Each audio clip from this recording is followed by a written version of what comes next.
सुप्रभात मुलांनो, काल आपण चला शोधूया वेगवेगळे आकार ही एक कविता पाहिली, ज्यामध्ये शंकू, गोल, दंडगोल या आकाराच्या काही वस्तू पाहिल्या. आज आपण काही भौमितिक आकार हाताळूया.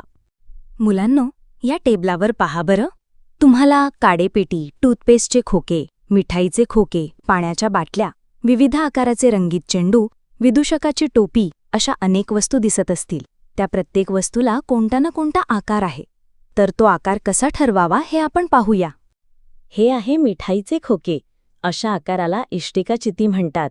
अशा प्रकारे वीट, कंपास पेटी, टूथपेस्टचे खोके हे इष्टिकाचिती असतात. याला 12 कडा आणि 8 कोपरे असतात. आता ही पहा बरं विदूषकाची टोपी.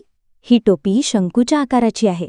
यासारख्या आईस्क्रीमचा कोन, मेहंदीचा कोन, विदूषकाची टोपी या आकारांना आपण शंकूचा आकार म्हणतो.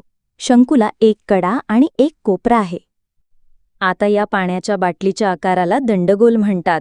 याप्रमाणे पाण्याचा ग्लास, सिलेंडर या वस्तू आहेत. दंडगोलाला 2 कडा आहेत, पण एकही कोपरा नाही.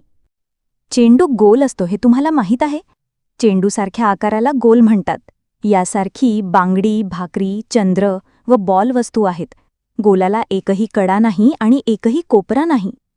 तर मुलांनो, आज आपण इष्टिकाचिती, शंकू, दंडगोल आणि गोल हे भौमितिक आकार व या भौमितिक आकाराच्या वस्तू पाहिल्या. तुम्ही तुम्हाला दिसणाऱ्या अशा आकाराच्या वस्तूंची यादी बनवून आणा. धन्यवाद. व्हिडिओ निर्मिती शुभांगी सुनील रावते.